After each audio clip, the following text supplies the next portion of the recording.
Hello and welcome, and today I have Morag and Ted, who are photographers based in Scotland and also in Italy, and they work together to form Leeming and Paterson.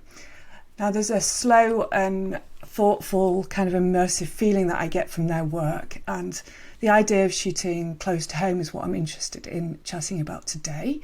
I first delved a little bit deeper into their work after receiving a copy of their book, Zero Footprints, which tells a visual story of a 5-year project where every photo was taken from the same point outside their home in the Galloway Hills. So first of all, I'll maybe just get you to tell the audience a little bit about yourselves. You go first. Okay, so we live in the southwest Scotland in a range of hills called the Southern Uplands for part of the year, and part of the year we live in the Maritime Alps in Italy, so just between the mountains and the sea. We're professional photographers. That kind of crosses over these days a little bit into other artistic threads and installations, and doing a lot of work within communities and transdisciplinary work. And we shoot a lot of our work very locally as possible, which I certainly find, it really helps my practice in terms of having an immersive experience. I find it quite hard to be inspired often if I just arrive somewhere and have to do something and leave again. Whereas if I can stay somewhere for a long time and be still, that really helps me to kind of sort of express that connectedness with the landscape. Yes, as with Mog, our focus is on the outdoors. I increasingly don't quite know whether I'm a photographer or a walker or a cycler or a environmentalist who uses photography to express thoughts and feelings. But generally, what seems to have happened with our practice over the years is through both our lifestyle and our work, we're focusing on what we tend to call a journey less travelled, which is more detailed explorations of the world close to home. And the more we do that, the more we seem to find in and see in those locations. So it's been a very exciting, and the Zero Footprint book that you mentioned was probably the start of that process of looking differently at the world around us. Although I have gone back and thought about this over the last few days since we spoke to you, Margaret, and you raised some of the questions that you would like to have a conversation about today. And I realised that even the Impressions project that we did before Zero Footprint was actually really the product of a lot of repetition of walking the same ground over and over again over 2 to 3 years. Because we were teaching ourselves that technique. It wasn't kind of a mainstream genre at that time. And so every day we would just go out along our same dog walk for several hours at a time, often photographing the same things over and over again in different lights, using different techniques to create those kind of atmospheric images. And so, that when you look back, you suddenly realize that you've been building this over a very long time, because that was going back to kind of 2006, I think. And that it's certainly, where I feel happiest, I think. Fantastic. That's really interesting. I think there's a couple of things there that really resonate with me actually, and that's the taking time to be in one place. I'm a massive advocate of staying in one location all day if you can, just to really connect to the landscape. I think you really have to have a connection, and this is what you're saying as well, isn't it?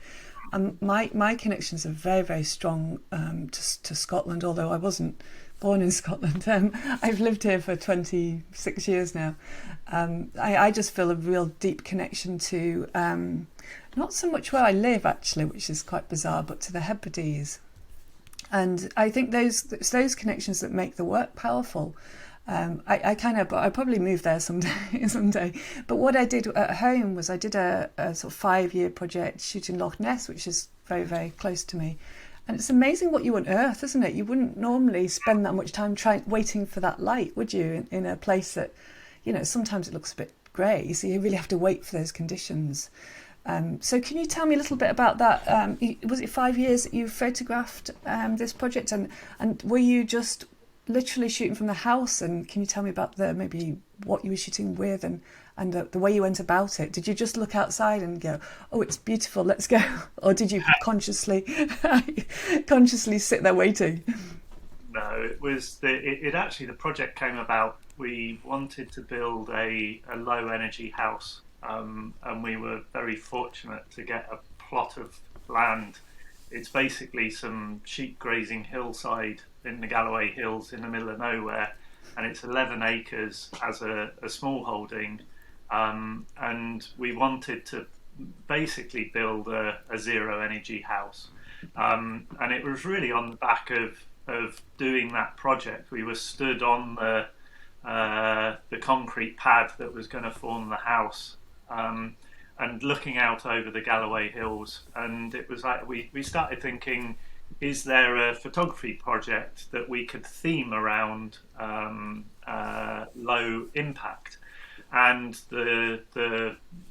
what we came up with was, well, if we actually don't move from the spot. We were travellers. I've done a lot of travelling historically all over the world, and there's a big carbon footprint associated with that. And so suddenly we thought, well, if we can reduce our footprint to zero by not travelling, that would be an interesting project that would fit with the concept of the house and the ethos behind the house. So that was really what started it. And we didn't think about the location that we were going to choose. We just sort of went, well, we're standing here, let's just use the patio. And that created a number of issues in its own right, because there was basically a patch of green lawn directly in front of you, a beautiful vista, panoramic vista to look out on, but there was no foreground traditional features that a landscape photographer would use to help frame shots. So we very quickly decided that rather than move the shot, the location, we just had to work with what we had. And then we were really working with the light and the weather, and responding to that, because it was right outside the kitchen door. We'd be in the middle of dinner, and suddenly some light would pass by, and one of us would rush, get the camera, put it on the tripod, and start shooting. So it was really the weather, the time, the seasons that we started responding to, and it just took a long time. We had no intention of creating a book, or it was started off as a very personal project and just went from there.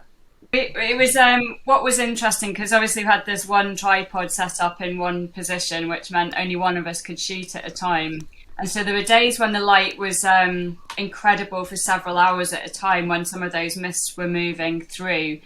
And you would have, kind of one of you's out there shooting, click, click, click, because you could look in every direction. It looks so different. You'll see in the book, if you go through the dates carefully, there are 4 really different shots, all taken within, I think it's half an hour of each other, just because looking down the valley versus looking up the valley, looking into the mist or looking above it.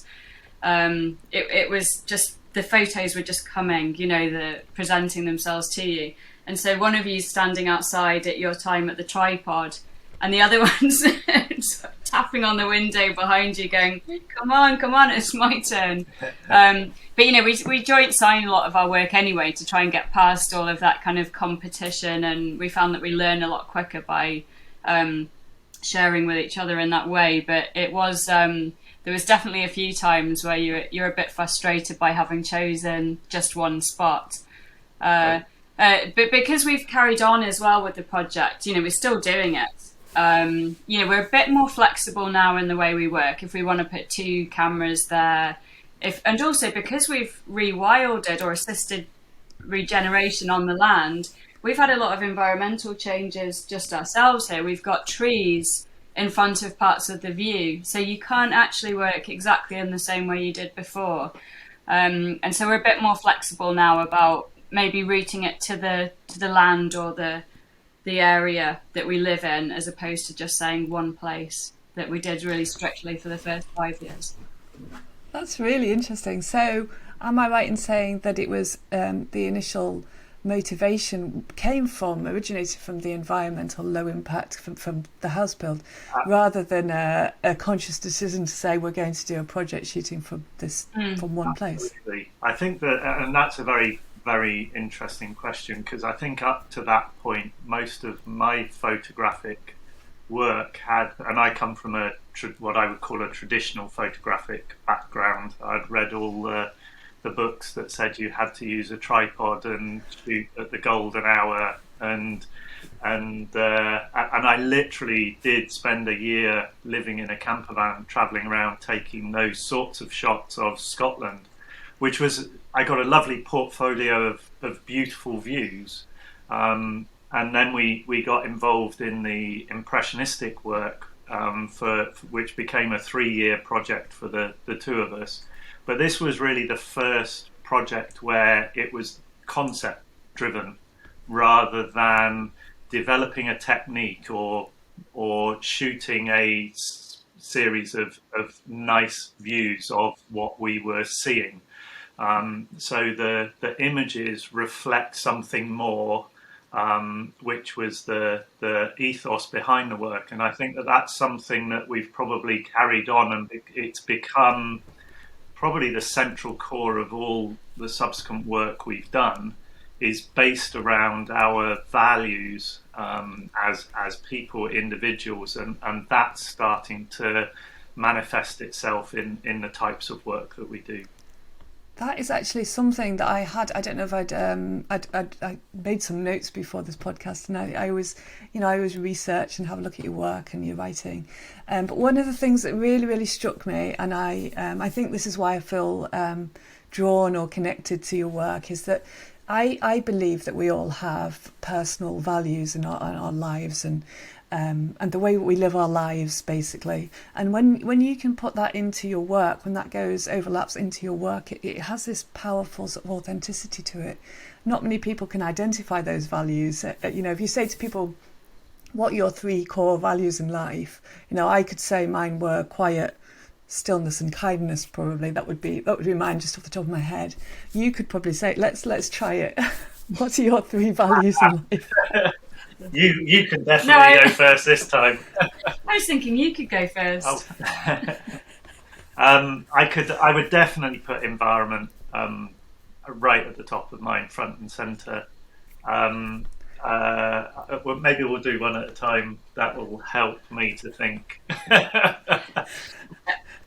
Yeah, I agree. I mean, the environment, and certainly not just in a sense of climate change for me, I've become really aware of the need to kind of look at the biodiversity crisis hand in hand with climate, because we're certainly in Scotland, in some cases, we're driving towards solutions that are tackling climate as a priority over biodiversity. And I don't think that's necessarily the right way forward. So, but for me as well, the sense of calm that you've spoken about and the connectivity, to me, that is also absolutely fundamental to sorting out the environmental issues and challenges we face. Because building those connections and allowing people to connect with nature, and also to realise what a huge mental health benefit that is, as well as physical health. That they're all interlinked, and if we can just look at different ways of addressing things, not going back to the same thought processes that got us into a mess in the first place, to try and get out of it, and to start looking at, especially when we're hearing words like the green recovery and just transitions, that is all underpinned by doing this right going forward, by building these values back in and showing what a privilege it is and how beneficial it is to everybody to have those green spaces and look after them. So I think, although the values are separate, they're also intertwined. that makes total sense. I think that really, actually, you just said calm, connectivity, and environmental. So, you put those three together. I can just see you. That's you. That's your work, isn't it? I can connect to that. And I think there's not an awful lot of people who are as aware yet to be able to do that, to combine that into their work and to bring that message across. Because basically, you've got this message, haven't you? You want to bring it across, and you bring it through in your photography, which is incredible, and it's working. It works really well. It's perfect. I think one of the things that I found is it's changed the type of photos that I take. I think when I started out, I think I was. I know I was trying to impress other photographers and take the sorts of photos I wanted other people to like. And that resulted in I knew a certain number of photographers and that I admired and loved their work, and so I was trying to I think I was trying to create work that I thought would impress them, and I think the big change as my career has developed is, instead of trying to create work that pleases other people, it's much more about me and who I am, and if other people choose to like that work, then that's an added bonus. But it very much, if you look at the work I was shooting 15, 20 years ago, and the recent work through COVID, I've had a chance to go through the last 7 years and put a few new portfolios on the website. It's extremely different and very varied. The work I'm doing now, my work can be almost anthropological, geographically based, rather than and almost documentary rather than pictorial in its truest sense. Yeah, I think we all go. I think a lot of people go through that as a photographer when you're first starting out, and that's how that development and that self-awareness and that losing the need to please other people and to produce work that's accepted and upheld in some ways. And once you strip all that back, then you come to your own style, don't you? You come to your own way of bringing across your message, and you've obviously come to that place, so that's wonderful to see. I did want to ask you quickly about I think you partly answered it actually, when you joint sign your work, so there isn't anything do you not separate who's who? Is that not important to you at all? Is it something that you've just come to do and you're comfortable with? It started with the Impressionist work because we did realise that right at the beginning we are both quite competitive, and there was a risk that we would keep our development to ourselves to try and win the photo, if that makes sense. And we realised actually just by showing each other the progress of where we were with any given thing we were working with, the other one would go out and take it to the next level and bring some new ideas in, and the baton would go back. We didn't pre-think that out. It's just we realised organically that was what was happening, and that we would learn so much faster and develop what we were doing, much more holistically if we joint signed. So for that period, we just said, okay, everything's joint signed. I mean, to be fair, we know who's taken every single picture, bar two, I think. I think there's two across our portfolios that we genuinely don't know. And there was one even just recently in the Zero Footprint book that I'm utterly convinced I took, and I suddenly found out Ted also thinks he took it. And we'll never actually know, and that's fine. It was in the early days we were going out with one camera. It was when digital was really quite new, and you bought we had a very nice camera at the time. Nowadays it would be almost a throwaway camera, but it was very expensive. So we were sharing it, and there was no textbooks or anything or tutorials, because no one had really done the Impressionist work before the ICM. So we were very much having to learn as we went, and so it was a different technique of learning. But I think it's fair to say that we've since the Zero Footprint project was very much joint signature as well, but we have since found that to explore our own attributes, because we're very different as individuals, and whilst our values are the same, our attributes as individuals are extremely different, and we started finding that by having to both agree that an image was worthy of both of our signatures, it was leading to a level of compromise in our abilities to express ourselves as photographers. So that was a very interesting discovery to have, and actually freed us up to then explore, as well as joint paths, which we continue to do, our own development and journeys as photographers. So now we joint sign some of our work and portfolios, and then we each have explorations that we're undertaking that are very much personal projects. That the other is it's strange because we're not working together, but we continuously keep crossing with our own work as well. And I'll be out shooting a new series of work that's very personal to me, and find that Mog actually did some very similar shots 3 years ago, and vice versa. It seems that my work used to be very romantic, I would say, and we've almost seemed to have crossed, where my work's getting darker and Mog's work is getting more light and hopeful, in fact. So that's a very interesting dynamic that's developed very much, and I think the big lesson there is, don't constrain yourselves to try and satisfy anything either inside yourself or external, because it does suppress your ability to progress. That's wonderful. I think is that the first time I've ever heard of anybody who joint signs? I don't know anybody else that does that. Do you? You know, I've never thought about it before, but now you mention it, no, I'm not sure. You see the odd collaborative pieces. I'm not sure if Dalil and Scullion in Scotland, who work with photography and other art forms, they maybe joint sign all their work. I'm not sure. They might not even work in that forum where you actually sign a piece, because it's a project that comes forward. I'd need to look. I remember, and it must be 20 years ago at least, in London, going into the Huckleberry Gallery, and there was a series of landscape pieces, intimate landscape pieces, by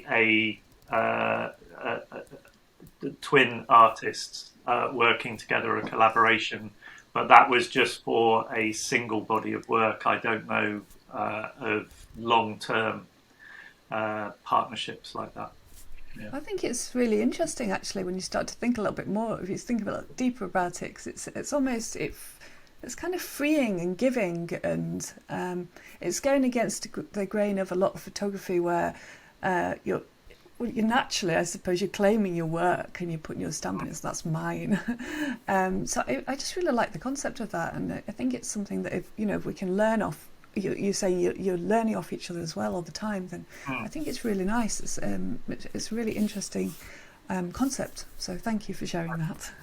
Well, the other thing that we do is we're finding that we're both starting exploring collaborations with other parties. We did 2019, we got a Creative Scotland funding with a third artist who is a sculptor to do 3 residencies exploring energy and climate change with respect to the hydro system we have, that we literally see from our house, and that was another concept-based piece of work, but that was another new area that we were exploring, where instead of just going out and taking work, we had to do research on the subject matter to start with. We then went out into the community and did a series of engagements to understand how the local people saw the hydro system, and answered questions with respect to energy and climate change. And then in response to the research and the engagements, we individually went out and produced separate bodies of work, which were then all displayed in an exhibition at the end. And working with other artists, that was really our first collaboration with a brilliant sculptor from Dundee. But it really started a new way of thinking for us, both with respect to project work and how we interact and gather our information and thoughts that then feed into the project work. So, yeah, not just working together, but collaborations as well. And I think with the internet, well, I'll let Mog talk about a collaboration she's working on where they're very distant from each other, but working together.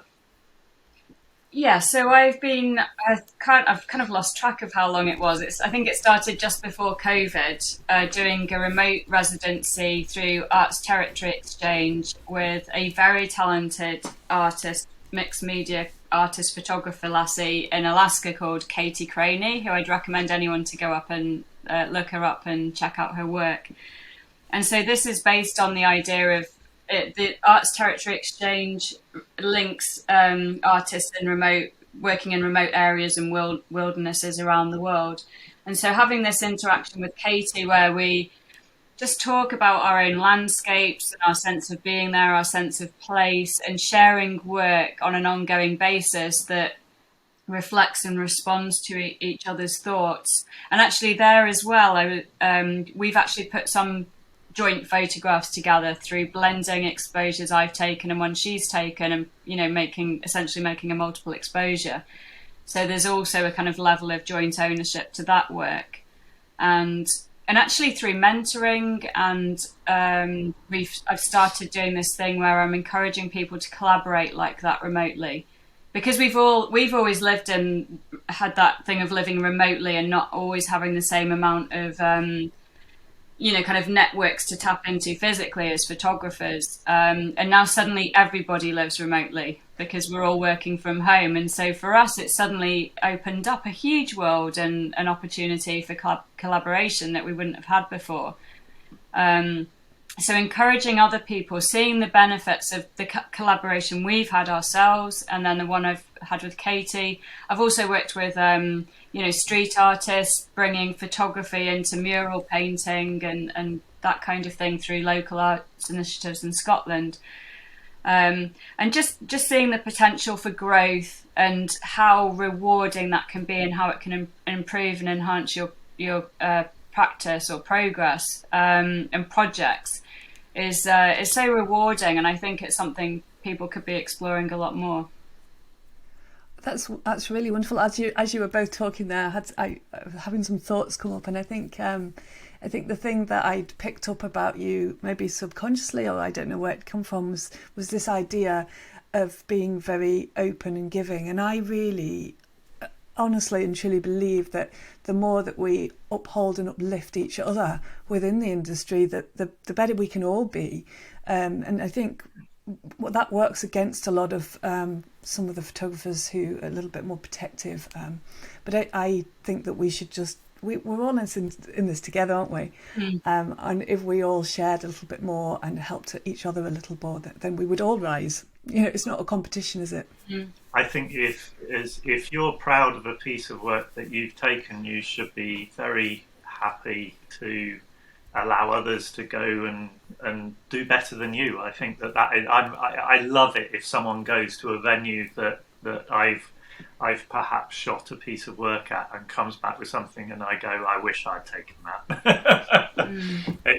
I find it satisfying. It's just everybody looks at the world in a different way because we're all different. So even if we run multiple workshops, have done for many years, but we stand our clients on the same spot and say, take a photo. And we've never once had anybody take the same photo as someone else in a group. And working Mog and I out within, often 5 meters of each other, working on projects.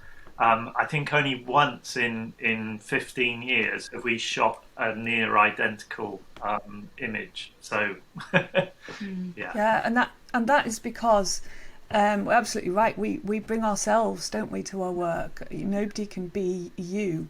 And I really do think that I agree with you there. I take people to the places that I love. I've never said that's my location.